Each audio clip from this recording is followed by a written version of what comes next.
ಇಂದೇ ಡೌನ್ಲೋಡ್ ಮಾಡಿ ಮತ್ತು ನಿಮ್ಮ ನೆಚ್ಚಿನ ಶೋಗಳನ್ನು ಆನಂದಿಸಿ.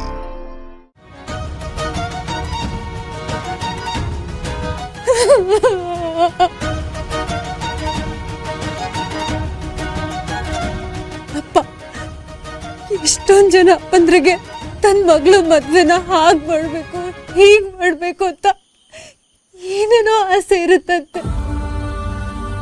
ನಿನಗೆ ಆ ಥರ ಆಸೆ ಎಲ್ಲ ಇದೆಯೋ ಇಲ್ವೋ ನನಗೆ ಗೊತ್ತಿಲ್ಲ. ತಾಯಿನ ಕಳ್ಕೊಂಡವಳು ನಾನು. ನೀನೊಬ್ಬನೇ ನಿಂತು ನನಗೆ ಕನ್ಯಾದಾನ ಮಾಡಬೇಕಿತ್ತು. ಆದ್ರೆ ನಿನಗೆ ಆ ಅರಿವು ಇದೆಯಲ್ಲ ಅಂತ ನನಗೆ ಗೊತ್ತಿಲ್ಲ. ಆದ್ರೆ ಒಂದಂತೂ ಸತ್ಯಪ್ಪ, ನನಗೆ ಗೊತ್ತಿಲ್ಲದೆ ಇರೋದು ಇಲ್ಲಿ ಏನೋ ನಡೀತಿದೆ.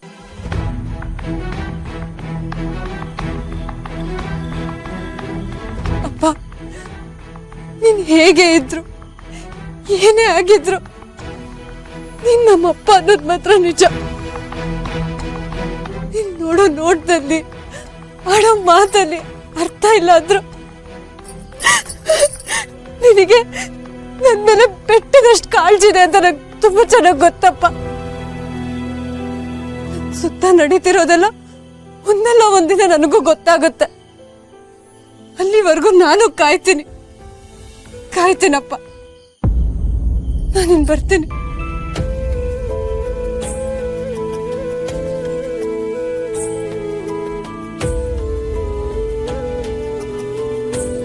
ಅಪ್ಪ, ನನ್ನೆಲ್ಲಾ ಪ್ರಶ್ನೆಗಳಿಗೂ ನೀನು ಉತ್ತರ ಆಗೋದೇನ್ ಬೇಡ.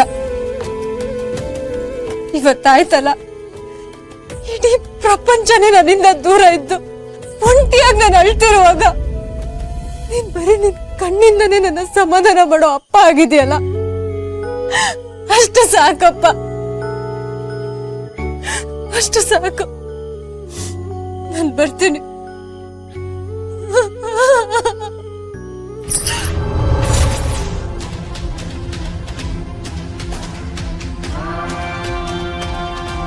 ಅಪ್ಪ, ಏನಾಗ್ತದೆ?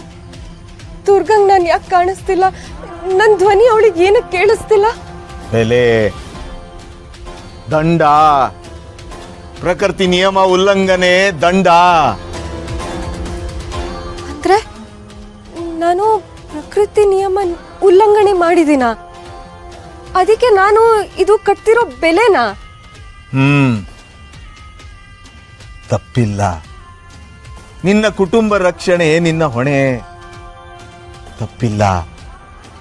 ಸರಿ ತಪ್ಪು ವಿಷಯ ಅಲ್ಲ.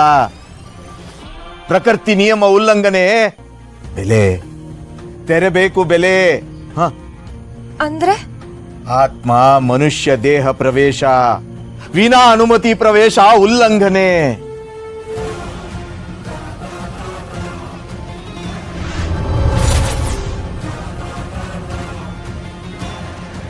ಅಂದ್ರೆ ನಾನು ದುರ್ಗನ ಅನುಮತಿ ಇಲ್ಲದೆ ಅವಳ ದೇಹನ ಪ್ರವೇಶ ಮಾಡಿದಕ್ಕೆ ಪ್ರಕೃತಿ ನಿಯಮ ಉಲ್ಲಂಘನೆ ಆಯ್ತು ಅಂತ ನೀನ್ ಹೇಳ್ತಾ ಇದೀಯಾ? ಅದಕ್ಕೆ ನಾನು ಅವಳಿಗೆ ಕಾಣಿಸ್ತಿಲ್ಲ, ನನ್ನ ಧ್ವನಿ ಅವಳಿಗೆ ಕೇಳಿಸ್ತಿಲ್ಲ ಅಂತ ನೀನ್ ಹೇಳ್ತಾ ಇದೀಯಾ? ಗೋಚರ, ನೀನು ಅಗೋಚರ. ಅಪ್ಪ, ಮತ್ತೆ ಇನ್ಯಾವತ್ ನಾನು ಅವಳ ಹತ್ರ ಮಾತಾಡ್ಬೋದು, ಅವಳು ನನ್ನ ನೋಡ್ಬೋದು? ಯಾವತ್ತೂ ಇಲ್ಲ, ಯಾವತ್ತೂ ಇಲ್ಲ. ಹಾಗಂದ್ರೆ ಹೇಗೆಪ್ಪ? ಯಾವತ್ತೂ ಇಲ್ಲ ಅಂದ್ರೆ ನಾನೀಗ ಏನ್ ಮಾಡ್ಲಿ ಅಪ್ಪ?